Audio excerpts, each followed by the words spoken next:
Muito bem, esse aqui é o terceiro bloco de uma breve, bem sucinta introdução a como se pode utilizar a política em prol dos animais. Estou falando aqui especificamente de Brasília, e falarmos um pouco das audiências públicas.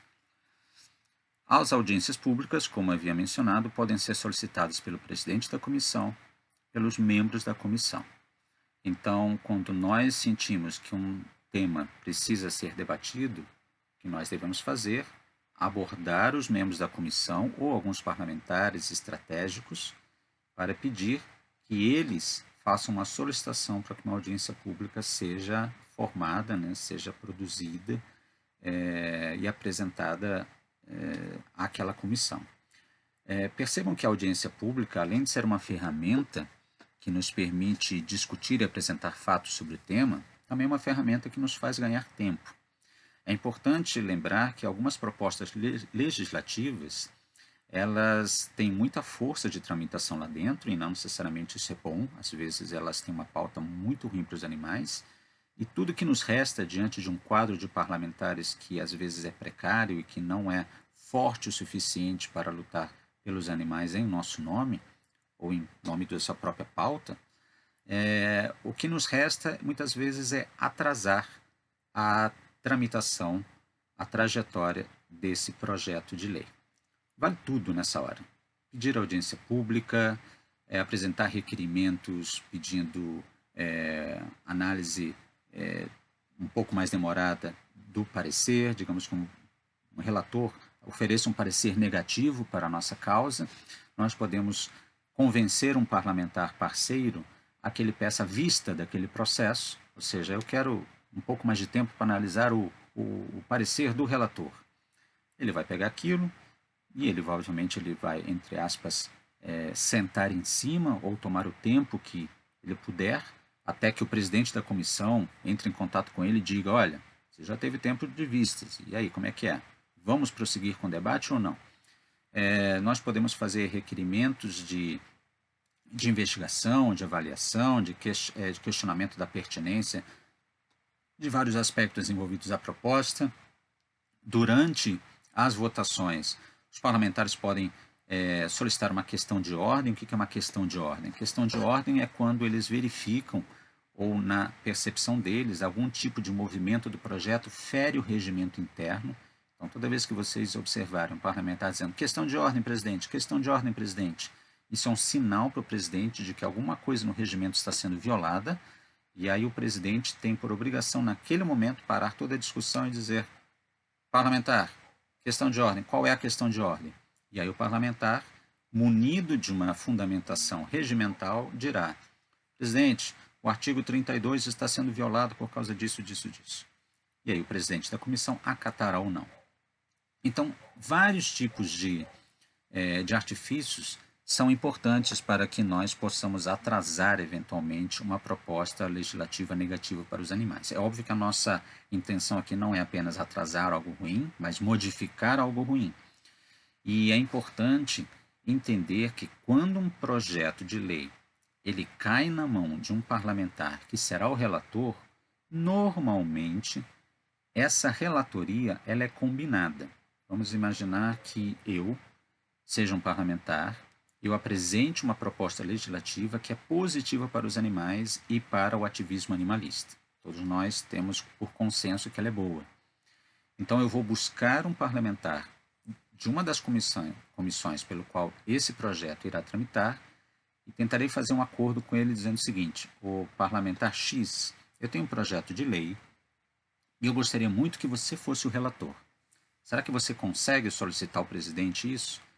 E esse parlamentar X, fazendo-me um favor político, dirá: pode deixar, o deputado Frank. Eu vou falar com o presidente da comissão e vou pedir a relatoria desse projeto de lei.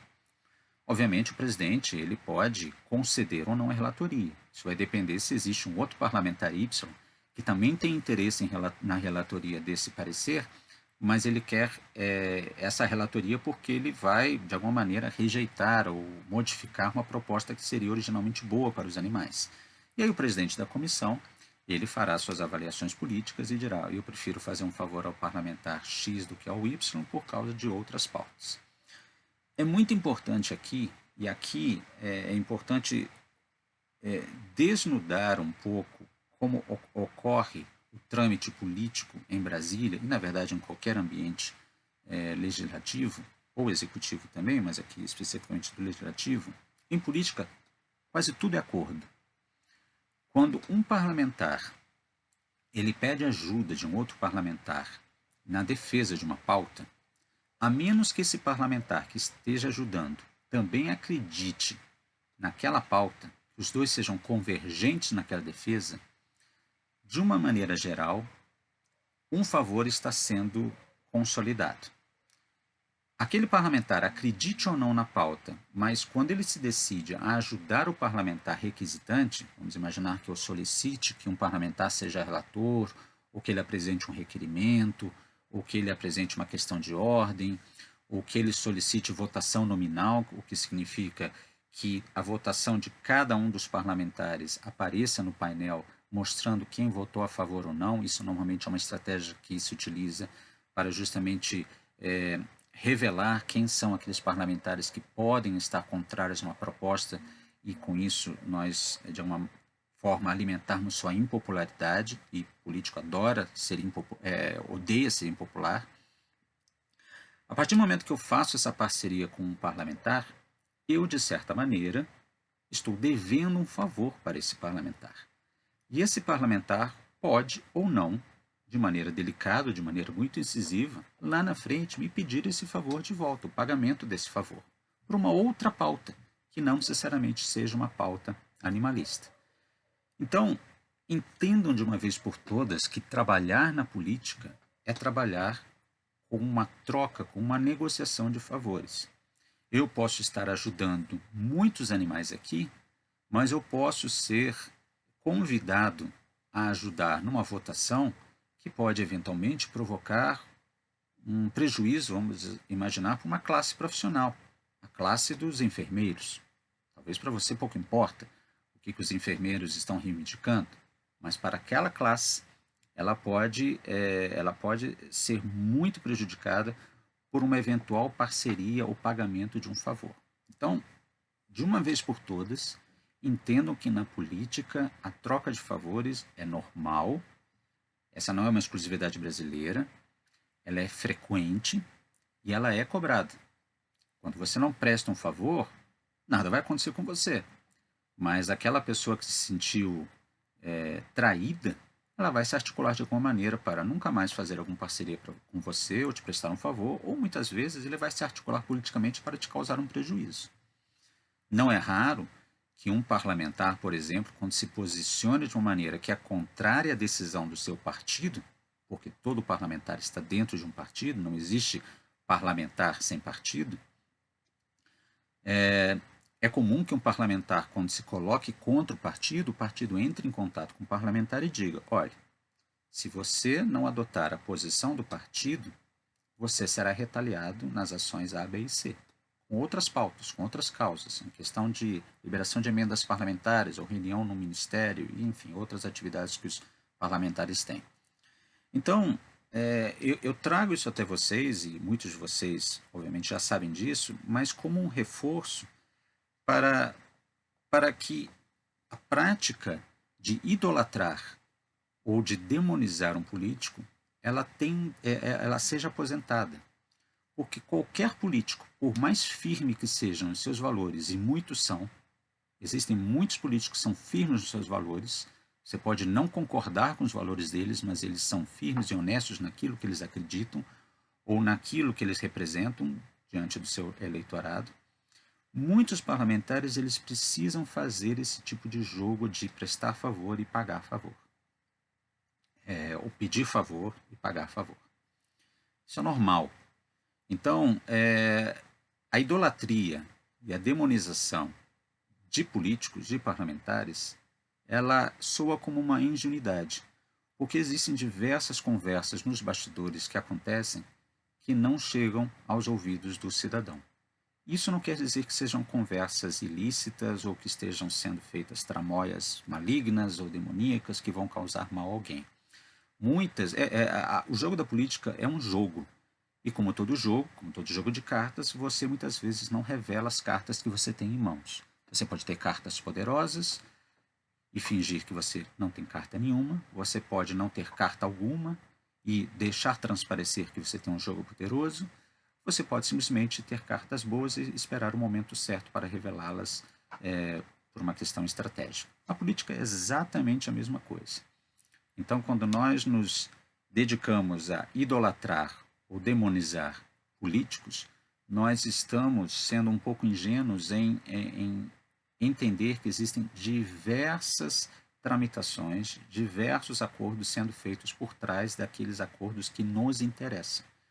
E lembrem-se, os parlamentares não são parlamentares de causa única. Raros são. Muitas vezes um parlamentar ele se elege defendendo várias bandeiras ou querendo representar várias bandeiras. A bandeira da ciência, a bandeira do meio ambiente, a bandeira dos direitos humanos, a bandeira da austeridade fiscal. Elenquei quatro aspectos aqui absolutamente livres. Você pode defender essas bandeiras, mas você pode não necessariamente concordar com todas as formas como essa pessoa se posiciona. De repente você concorda com as 4 bandeiras, gosta do posicionamento desse parlamentar com 3 dessas bandeiras e com uma dessas bandeiras você tenha uma crítica ferrenha à forma como ele está se comportando. E algumas vezes esse parlamentar está se comportando dessa maneira porque ele está sendo pressionado pelos seus colegas parlamentares e pelo sistema partidário no qual ele se encontra. Com isso, eu não estou querendo dizer, o pobrezinho dos políticos. Não. Como todo jogo, a pessoa que entrou naquele jogo ele precisa se responsabilizar por aquilo que ela faz ou deixa de fazer. Mas o trabalho do político ele se torna mais fácil ou menos fácil na medida em que ele se relaciona com esses favores, seja na hora de prestá-los, seja na hora de pagá-los, de uma forma muito peculiar. É importante que nós nos façamos sempre a seguinte pergunta: como nós, de repente, nos comportaríamos em relação a um sistema que ele independe da nossa presença? O sistema político é assim. É na Inglaterra, é na Alemanha, é no Brasil, é na Tanzânia, onde quer que seja. Obviamente, em alguns lugares ele é mais transparente do que outros e nós precisamos sempre prezar e pedir pela máxima transparência naquilo que é possível solicitá-la, uma vez que trata-se de um jogo e normalmente num jogo as cartas elas têm um seu grau de confidencialidade. Muito bem, dito isso e entendido que a relatoria de um projeto normalmente é um acordo político, pode não ser, mas normalmente é importante que nós, enquanto ativistas, enquanto entidades, nós tentemos construir relações cordiais com o maior número possível de parlamentares. Alguns de vocês dirão, Frank, mas eu odeio aquele segmento político. Eu odeio aquele parlamentar. Isso é absolutamente genuíno.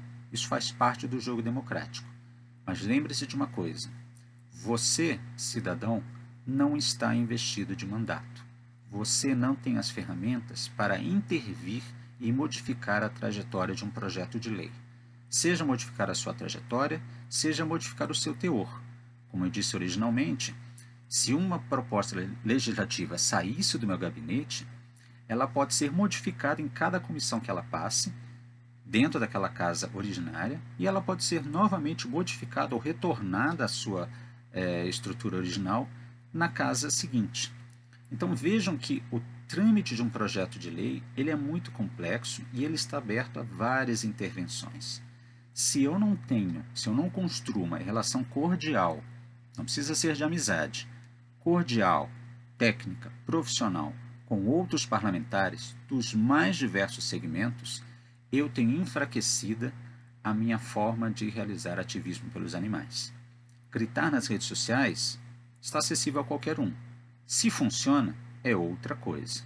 Eu gosto sempre de trazer aqui o exemplo de que certa vez o político Renan Calheiros, ele recebeu, eu não me lembro se no Senado ou na Câmara dos Deputados, ele recebeu 1,5 milhão de assinaturas pedindo a sua a sua cassação. 1,5 milhão de assinaturas é muita assinatura. Hoje nós somos no Brasil em torno de 147,9 milhões de eleitores, dentro de um contingente de 211 milhões de habitantes. Então, teoricamente, poderiam votar, estão aptos a votar 147 milhões e 900 mil brasileiros. 1,5 milhão de brasileiros é basicamente 1% desse contingente de eleitores. Ele recebeu aquilo, né, e olhando de maneira muito tranquila para a pessoa que estava entregando, dizendo: isso aqui é um pedido para a sua cassação. E ele disse: que lindo é o jogo democrático, recebo essas assinaturas com muita alegria, é muito bonito ver isso. E não deu em nada. Eu estou usando isso aqui de gancho para também falar de um outro instrumento que nós ativistas normalmente nos utilizamos, mas normalmente ele é utilizado de maneira um pouco pouco racional, que são as petições públicas, aquelas que a gente assina digitalmente. É muito importante e é muito interessante que nós tenhamos petições com centenas de milhares de assinaturas, milhões de assinaturas. Realmente isso impressiona e pode ser utilizado de maneira muito benéfica junto aos agentes políticos. Normalmente, quando eles recebem essas assinaturas, eles recebem um recado velado do tipo: olha, existe um contingente expressivo de cidadãos brasileiros, muitas vezes não, porque muitas vezes gente de fora do país vota numa petição pública brasileira. A gente pode criar vários e-mails falsos e votar várias vezes com nomes diferentes numa petição, mas os políticos sabem disso. Mas normalmente eles tomam muito cuidado quando as votações são muito numerosas, né, com as assinaturas, o volume de assinaturas é muito numeroso, porque ele fala: opa, tem um sinal aqui da sociedade em relação a esta pauta. E muitas vezes as petições elas podem sim ser utilizadas como uma ferramenta de convencimento, de persuasão daquele político em relação a uma dada posição. Mas para usar as petições é preciso que você também tenha algum tipo de capacidade de persuasão política.